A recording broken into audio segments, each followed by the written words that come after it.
I am yet to find an industry or where you can't make some kind of online course or program work. As long as you can correctly define the specific transformation that you want to get for people, as in the end point. So the B that comes before the A, the end point you're trying to get people to, as long as you know what that is, you can work backwards and craft a pathway that is going to get them to that point.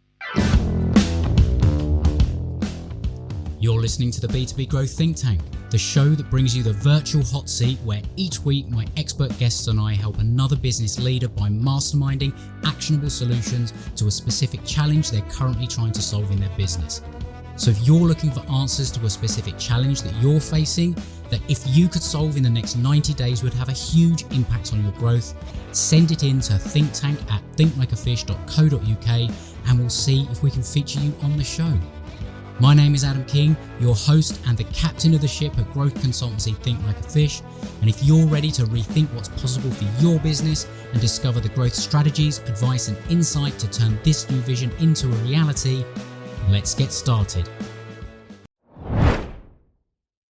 Hey, Adam here. Now, before we dive into today's episode, I wanted to quickly let you know about my Growth Accelerator implementation program. Now, this is ideal for owners or directors of established B2B or professional service firms who want to generate more revenue in less time while lowering marketing costs. And it's especially ideal for those who are sick and tired of the hype and false promises, who instead like the idea of working with a partner that puts skin in the game with you and guarantees results. Now, if that is you, then the Growth Accelerator implementation program could be the perfect solution to setting you on the path to sustainable growth.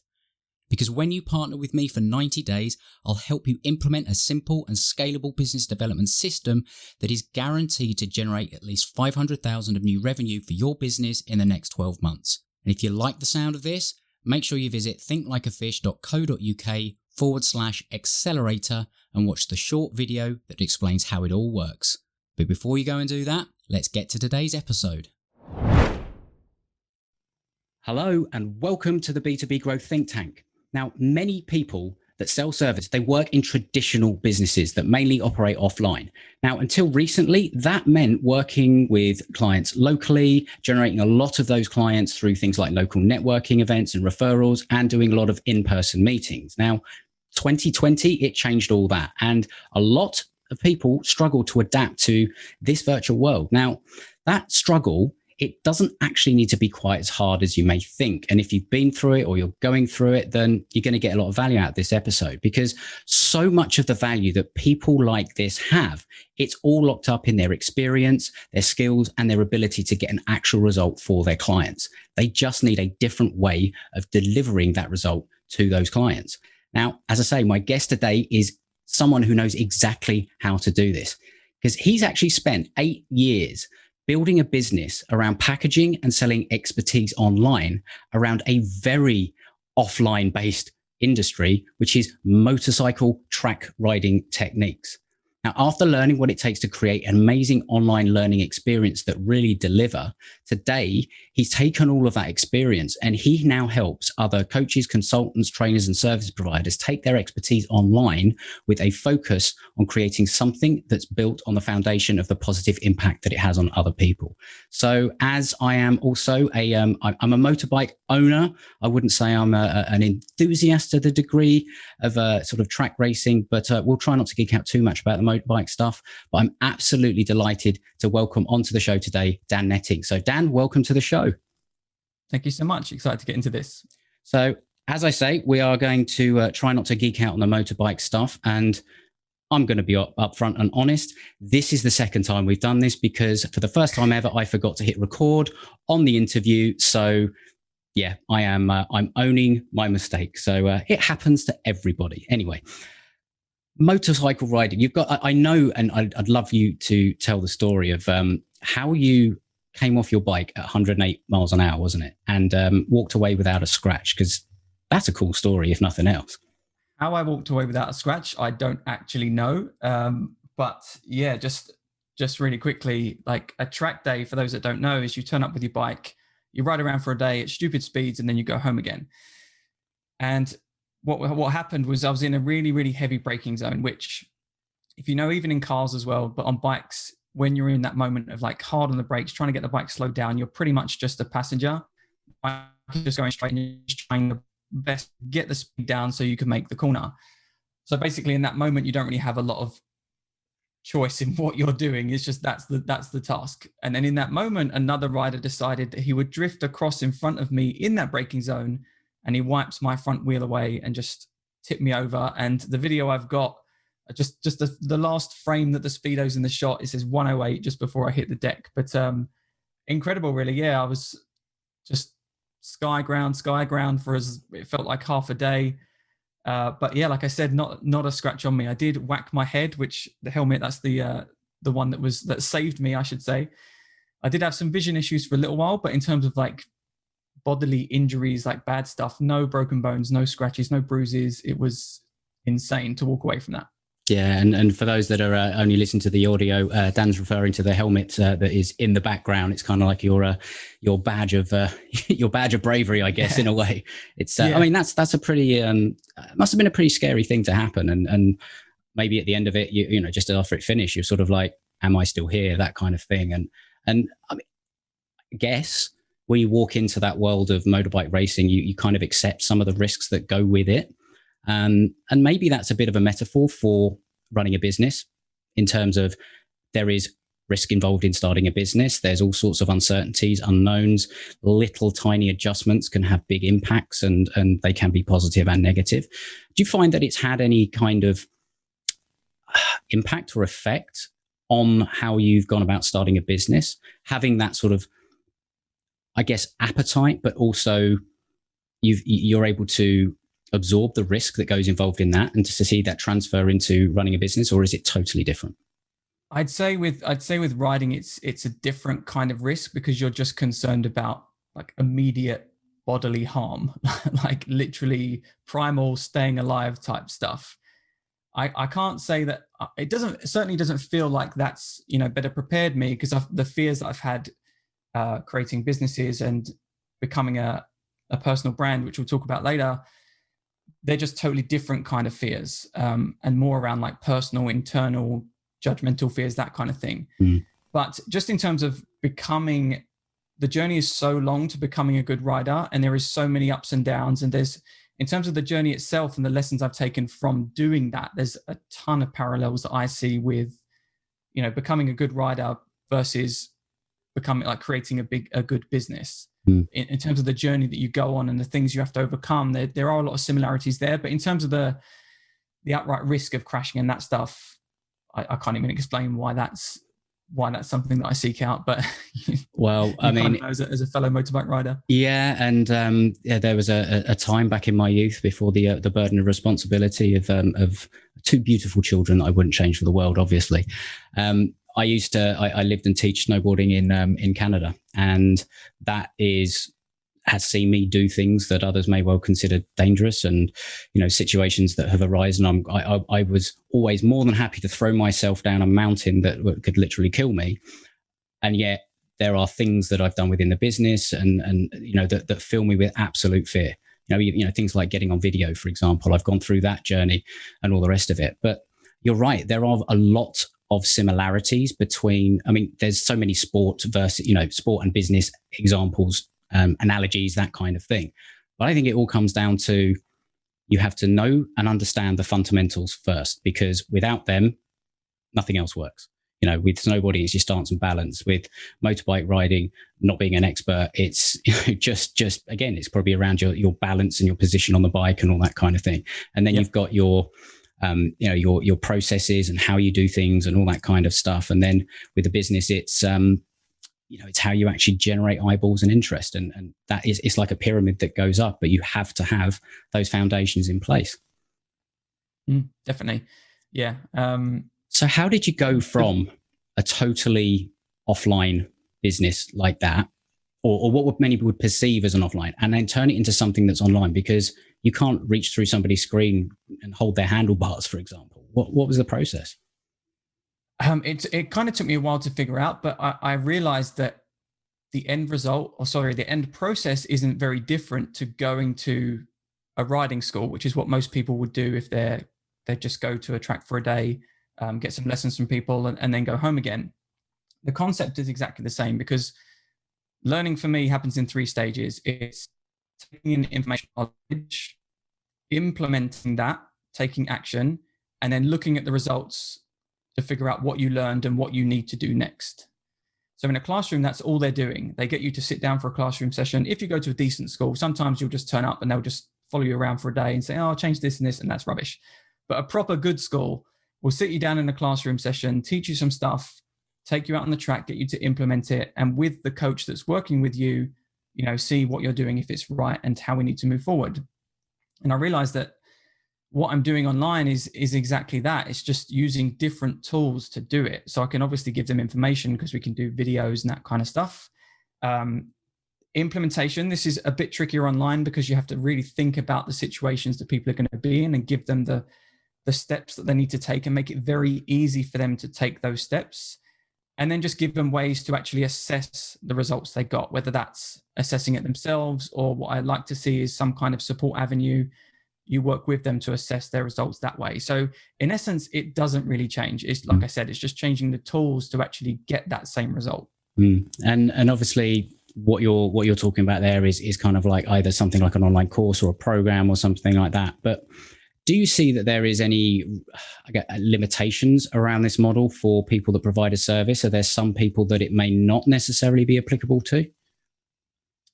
It's a really good question, and something I think about a lot myself. I'm yet to find an industry or where you can't make some kind of online course or program work, or even just one-to-one if you're looking to create some kind of consistent way of working with someone.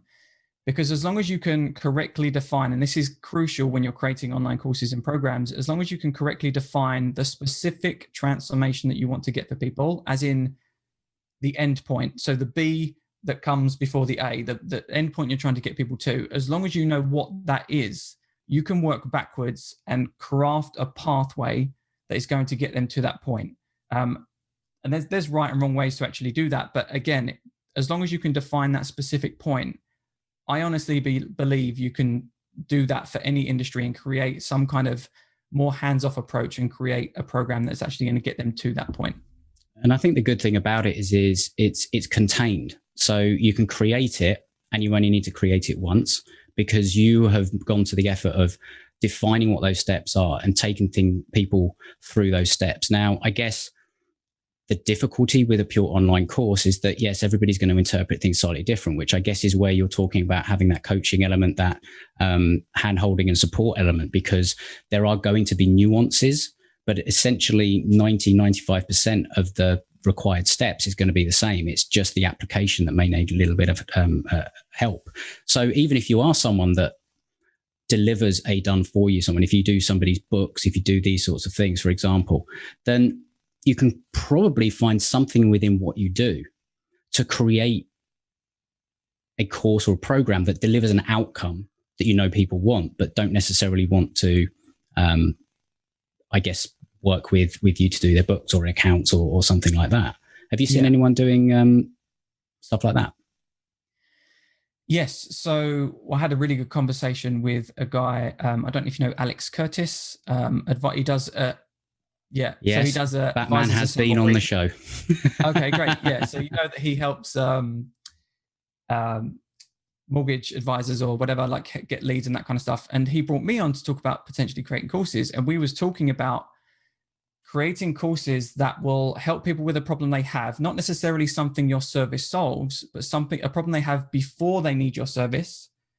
Help them with that thing so that your service then becomes the next logical step. So our example was creating a course to help people improve their credit score because they know that they need to do that in order to get a mortgage or the mortgage that they want.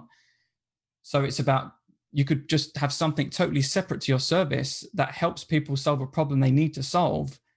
And then when you've solved that for them, how much more likely do you think it's going to be they're going to come and use your service? So the applications for this are massive. It doesn't always have to be the specific thing that you help people with, but that's typically who I work with. The applications for creating online courses and programs is huge, basically. I love that application as well, because I don't think we always look at our business as more of a holistic thing that lives within the overall client journey that they are going through, because even after they've worked with you, your solution is going to create a problem, and they will need a problem to that solution. So naturally, it means that to even get to you in the first place, it means that they need to have already solved a problem. So why don't you solve that problem first? Yeah. So that you build that kind of that relationship, that trust, and all the rest of it. That is an absolutely a genius idea. It really does make sense. So when it comes to, I guess,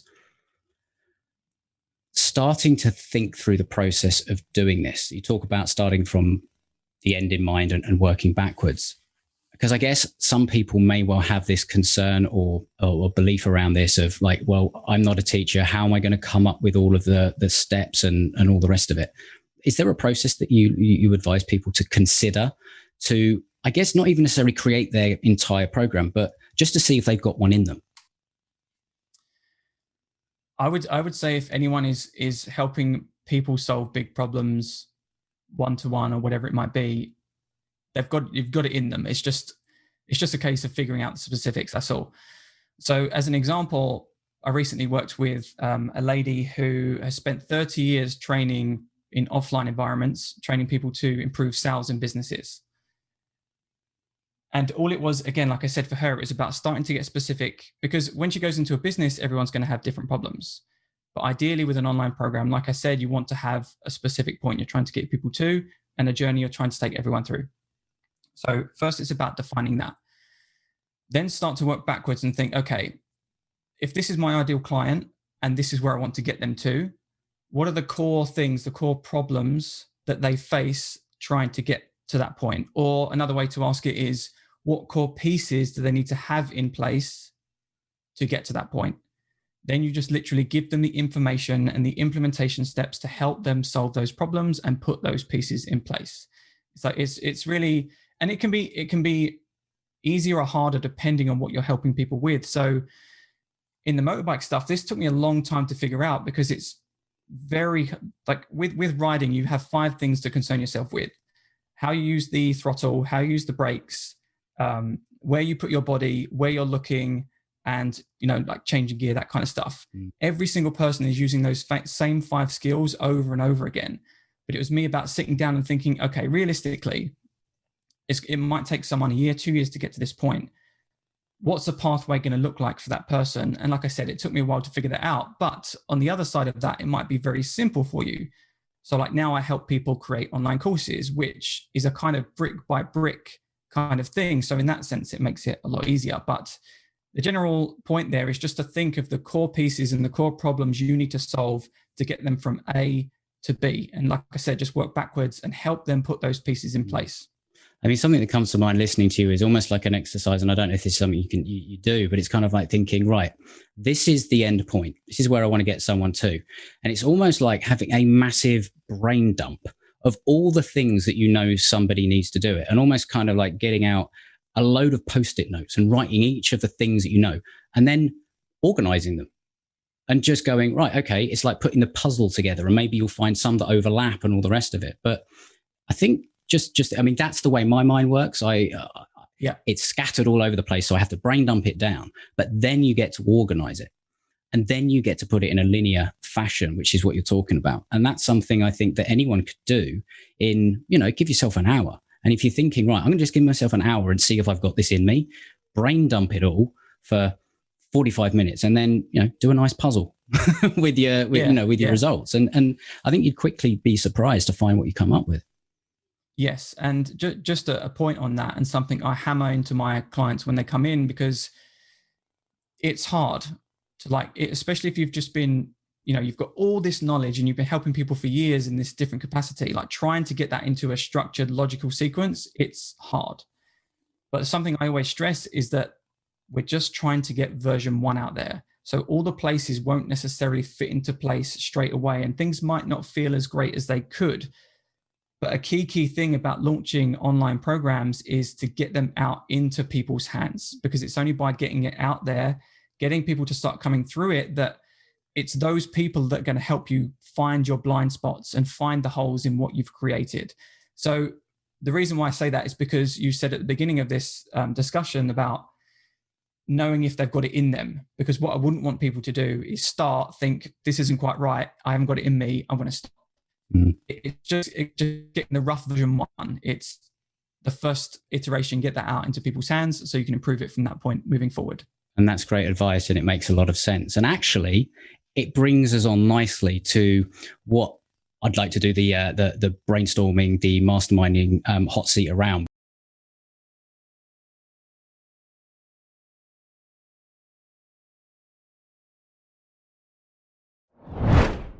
Hey, it's Adam. Now, just a quick one before we dive into today's virtual hot seat, because as the core philosophy behind the show is a rising tide lifts all ships, I'd love to invite you to come and hang out with me, my guests, and other business owners and directors of established businesses with a track record of providing good, solid service and a positive reputation in their market inside the B2B Growth Think Tank community, where we all connect, solve problems, and help each other grow more profitable businesses.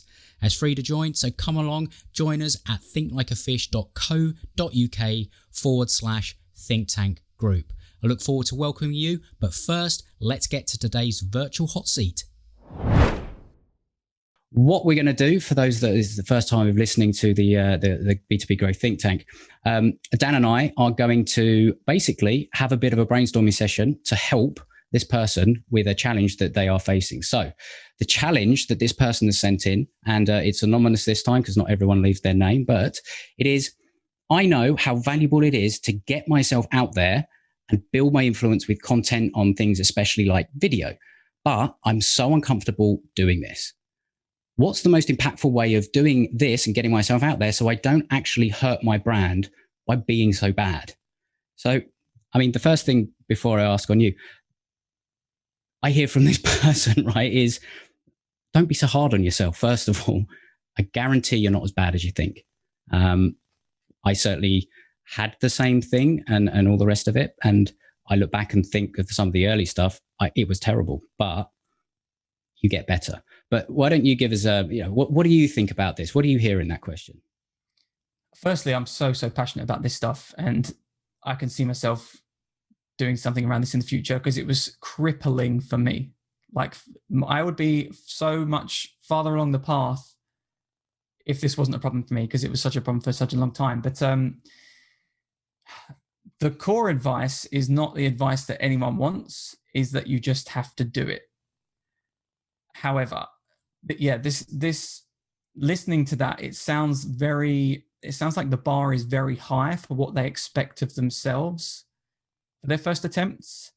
And a mantra that I picked up, this was actually last year, we're in 2021 now, when I started doing lives, which was something else I really struggled to start doing, was it's supposed to be bad. And it was just the idea that you're not going to be great out the gate. So I think there's two parts. First is, for me, ditch that perfectionism and just accept it's going to be bad. And second, that because you're worried in terms of like it being bad affecting, it's just not going to make a difference. Something I like to do actually was to look back, like even if you don't want to jump straight in and post a video, start doing recordings of yourself and just watch yourself back, because how you perceive yourself in your head when you're in the middle of it, like for example, you might fumble a word and you think you look absolutely ridiculous and the world is crumbling down. You watch it back and it's like the tiniest little blip, and it's just nothing. So that's just a little tip from my side. It's funny, isn't it? Yeah, it is. It's interesting because actually, obviously no one will know this, but when we first connected, it was an event, and we kind of had a discussion around this very topic. And one of the big reasons why I wanted to bring you on, and then I saw this, I was like, this is like some kind of like universe putting this sort of thing together, because you were kind of struggling with it. And I was explaining that I was in the process of getting over it. And I had documented my journey around using video and putting myself out there and all the rest of it, back when this was the Client Catching podcast. And I didn't even have a picture of myself on my website for such a long time because I'd always been behind the curtain, and it was crippling.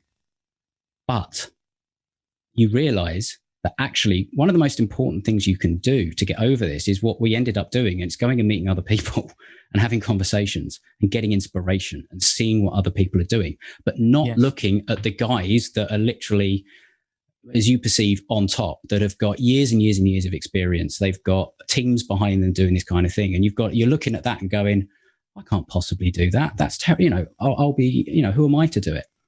It's not about the presentation. It's about the information. It's about the value. And it's about, as you've covered here, the transformation. Yeah. It's really tough because I know what it's like sitting there. You want that injection of confidence to just go and do it. But that comes after the fact. Like, you've just got to push through that horrible feeling that you're probably going to have. Like, let's be real, of doing it and looking at yourself and thinking, oh, this is actually quite cringy. I look terrible, all the rest of it. But it's only by doing that consistently again and again and again that you'll get to the point that you're probably the standard you're looking at or holding for yourself. Rarely, well, in my experience, rarely do you get people that come out the gate like that. And it's all just about doing it. And I think it's very much a mindset thing. It really is. And that's kind of why I asked the question at the beginning around, has riding motorbikes prepared you for business and all the rest of it? And I talk about the snowboarding side of things, because you would think logically it would make sense that if you can go and ride a motorbike and crash at 108 miles an hour, you can get on a camera and talk. It is a totally different thing. And that's not to beat yourself up about it.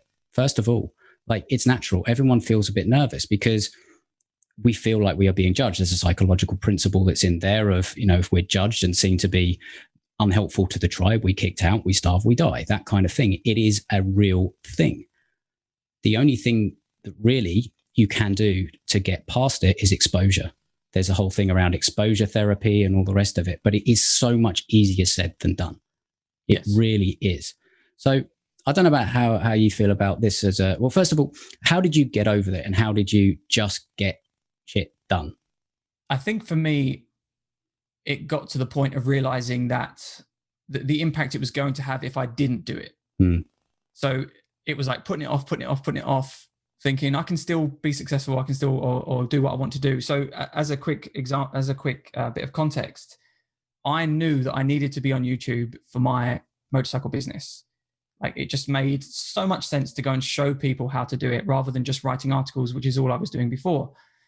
But I put it off, like thinking I can still get to where I want to. I can still have the impact and all the rest of it. And I realized I've just got to do it. If I want to go to this next level, I have to do it. So for me, it was purely the pain of not doing it become greater of the pain of doing it, if that makes sense. Did you think then that you can be too comfortable to need to push yourself to do this? I guess it just comes down to considering what you want. Like, are you just doing it because someone said, or do you think it's going to be really beneficial to you? And that's crucial, because I guess really the first question would be to ask this person is, why are you doing it? Like, is it because somebody has told you this is the thing to do? Or is it because you have identified it strategically as something that you know is going to help your business? And also, you need to go a little bit deeper than that as well, because, all right, it may well help, but is it the thing that you need to do right away? Because just because you're seeing everyone out there on social media and, shouting about themselves and taking selfies with, blah, blah, blah, not selfies quite so much anymore, but, do you need to do that? Does that fit your personal brand? It didn't mine. It certainly doesn't mine. It's a big reason why starting the podcast is a big reason for it. So you don't have to go out and do millions of videos. You don't have to do it, but it's all about that consistency of content. If that is something that is going to support the strategic pieces that you've put in place in your business to achieve a goal, but if this doesn't actually work for you, why are you going to put yourself through the pain of going through it? It may well be something you need to do in the future. We're not saying that isn't the case, but is there something that you can do to achieve the outcomes that you're setting for yourself that doesn't require you to do something that you really don't want to do, by the sound of it? Yeah. It's a dangerous thought. I totally agree with what you're saying. The danger is that people will use that as the excuse to not do it. So yeah, like you say, it's about really considering, is this something I want to do for my business, for personal reasons? because I know for me, I take a lot of pride in just the fact that I broke through those barriers. Like to your point about, does like getting over the risks of riding affect the business? I would say that getting over these barriers, and one I got over this year was to talk on stage, which is kind of moving up the same chain, if you like. Doing that makes me think I can do anything. So you might be thinking on a personal level, yes, this is something I really want to do. But yeah, generally I would say, really consider if this is something you want to do, like that is something you have to pursue. And I guess from a practical standpoint of, okay, what would be some of the first steps to doing this? What would you say to someone? What would be the first things that you would do? So yes, I don't know if I'm the best one to asking it because I kind of jumped in the deep end, but well, maybe that's the best thing to do.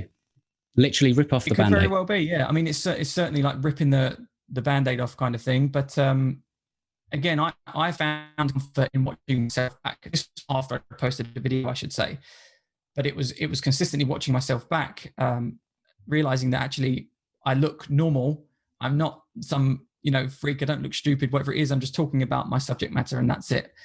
But you can do that without posting a video. So I think it's about starting to chip away at that perception you have of yourself, or how you think you're going to be, how you think you're going to show up on camera, and just do things to chip away at that. And again, it's to show yourself the actual evidence of how you look, not how you think you look. Yeah. And maybe the deep end thing is the right way, because I took a similar approach when I was trying to get over this. And I literally set myself a challenge, and I said I was going to do a video every day for 30 days. And by the way, you just do these videos. You don't even ever have to make any of them public, although that kind of accountability will help you. And just do it. It can help, I guess, to kind of have an idea of the type of things that you want to talk about, but don't put yourself under pressure to make it, the most amazing piece of content in the world. As long as you cover something that can actually help someone, and it is relevant to your audience, your audience, the kind of things, because let's be honest, most people do this all the time, every day, on phone calls, on Zoom calls, especially nowadays, when you're having sales conversations, when you're working with clients, you do this all the time. And there's no real difference between that and, you're just having a conversation with someone. It's just that the other someone is a camera. Yeah. And I would say as well, just thinking back to the words used in that question of wanting to have an impact and not wanting to be perceived as bad and having a negative effect on like your business. When you start doing this, I would say detach from all of those things, because the goal here is to get you to do it, not the result you're going to get from it. So I would just think of it purely as like the task is literally get on camera and get stuff out there, and just detach for what that video means for you past that point, because that's the goal, is having it out there. That's all. And I guess if you're still struggling with this, and it's something that I've suggested to a few people, and it's really, really helped, if you're really, really, and this only comes from the experience of doing this podcast, for example, I realized that I talk to people all the time, every day. I ask them questions and they just come out with beautiful, wonderful content. So why not do that for yourself? Get on a Zoom call with somebody else and have them ask you questions. Because we're so much more comfortable now with being on something like a Zoom call or something like that. We almost forget that we are on camera. So why not take advantage of that and actually just get somebody to interview you on something that that your ideal clients want and all the rest of it? You will find that actually, weirdly, you forget, like, we're just having a chat here. There's not a camera. I forget that, it's just we're having a conversation. And maybe that can help take some of the pressure off. And actually, it can be a real hack to get a lot of stuff in one take, because if you set aside half an hour, get through a few questions, boom, you've got your content. That's a really good point, actually, because and this is why I struggled with going live so much, because I was scared of going off-piste and just being myself. And so I got to the point where I was trying to be so structured with what I was saying and when, that it just made the job so much harder. So to your point about getting on camera and just speaking to people, that's how you can that's a really good way of just getting your stuff out and just letting it flow. It's because that comes from the perfectionism too. So this is me making an assumption, but based on that question, I feel like you're probably going to try and over prepare for the video too, but that probably won't help you. Like my early YouTube videos, it was like word for word script stuff because I just didn't want to be myself or just, mess up or whatever it was, but it just makes the job harder. So like, yeah, really good point what you said there about just speaking to people. That in itself can be good training just to get out and talk about your thing. And when you over prepare, it just takes so much longer. And then people say, oh, well, it takes too long to create all this content. I've got a day job and I've got clients to serve and all the rest of it. Well, yeah, I mean, I've seen this work incredibly well for people because all they do is have these conversations. They edit out the person that's asking them the question, and they have a little bit of an intro that they are able to lay over things. And it works in terms of a quick video. So you can then transcribe it. You can do all sorts of things with it. But that would be my number one tip to get started. I know that there's been others on the podcast that have suggested other things, like Ian Anderson Gray, for example, said, get a group of you together in a Facebook live group that are kind of in the same situation and go live to each other, because you can get practice in going live and all the rest of it in an environment that actually you're all expecting each other to stuff up and you're going to support each other and all that kind of thing. So I think there's another sort of practical tip. But I would just say to this person, don't be hard on yourself. The fact that you're even asking this question, and as you've picked up, you're talking about wanting to make impact and actually help and serve people, that will come across more than anything, because you actually want to serve, you actually want to help people.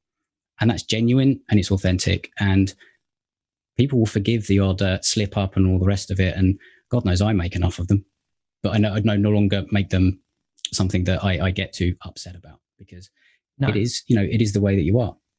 There's the case as well that those mishaps and like laughing about them and stuff, it makes you human, so more relatable, rather than turning up like a robot. That people don't want that. Yeah. And you can always make all sorts of mistakes when it comes to this sort of thing, like forgetting to hit record at the beginning of an interview. So, it happens. There's all sorts of things that goes on. So I really do hope there's some absolutely amazing insights just talking about your experience. And that's why I love doing these things, because I hope the person, first of all, listens to this and then actually goes and tries some of these things. And really, it's about doing it, getting into the habit of it, make it easy for yourself by doing some form of maybe interview kind of thing, but then just do it. And it's really hard to say that, because that's the answer. That is the answer. Yeah. Unless you work out that you don't actually need to, because it doesn't actually fit where you're trying to go. But there we go. So yeah, thank you very much for that. I enjoyed that. And I guess to finish up, there's a few things I want to sort of ask and all the rest of it. Moving forward in the business, where are you going and what are you doing to get there? So the focus is literally building out my own online program, which is a group coaching program, which basically helps people with all the stuff we've been talking about, of taking all the stuff that they have in their brains and putting it into something that people want, people will buy, and that will deliver real impact. Because there's a very big difference between just, recording some videos based on stuff versus creating something, a real experience, a student experience that really gets them to the point you want to get for them. So it's helping people create all of that, your framework, how to create the content, all that stuff. And then that's my goal for 2021 really, is just to grow that thing out. It's quite a new pivot for me towards the end of last year. And that is the big focus. And what have you sort of chosen as your route to get there? How are you looking to fill these programs? How are you looking to generate the buzz, the interest, and ultimately enroll people? What's your growth strategy? So in terms of getting people through the door, I'm planning to run some challenges, which are going to help people get started with this stuff and really start to get clarity on, one, if they can do it, which I believe they can, and how you can go about doing that and getting a starting point to move forward to actually go and create your first online program. So this will be like a 5-day challenge where we'll take people through those steps. And then outside of that, it's like from a growth point of view in terms of my presence and that kind of thing, to raise more awareness. Big focus is, just networking, or as I like to say, making friends and doing stuff like this, because it's, for me, starting out from nothing in a very competitive industry, I see this as the best way to move forward. And it's often the best way, because it's about, as you say, networking, obviously in a slightly different way. It's about having conversations, finding people that could potentially help you reach your goal as well. I mean, exactly the same thing happened. Connected on LinkedIn after meeting in person a little while ago, and we had a conversation. Nice to speak to you. Blah blah blah. We got on the phone, and it's like, actually, let's do this. It makes sense. So it's a really nice way to do business, honestly. Yeah, exactly. It's conversational, as I say. It's the strategy of conversational relationship marketing, and it just makes it so much more fun, more human, and it's effective because you're not trying to hack your way through a system or anything like that. You are actually having conversations. You're being helpful. You're being kind. You're being collaborative. And I still believe that it is the ultimate growth strategy. It's be human. It's and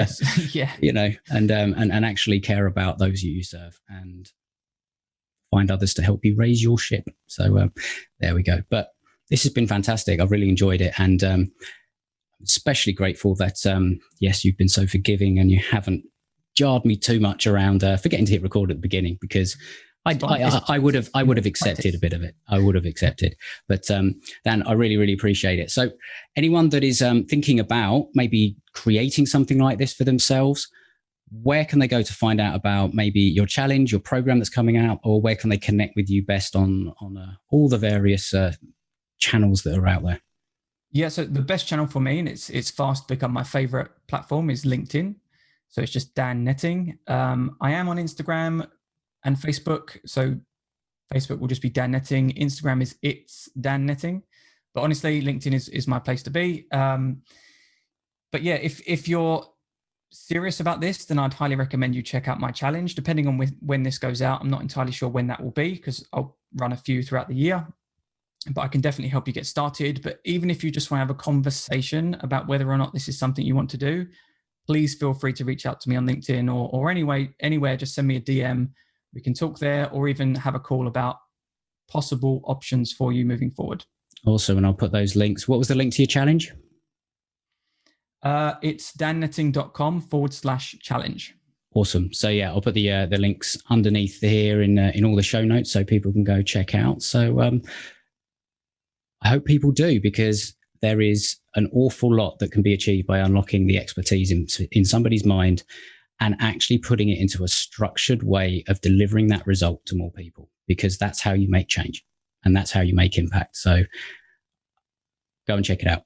Dan, thanks ever so much for joining me. It's been a great conversation. I know that whoever is dealing with the challenge that was sent in, and I know there are others out there, because there are two fellow ones here that have been through it and still go through it every single day.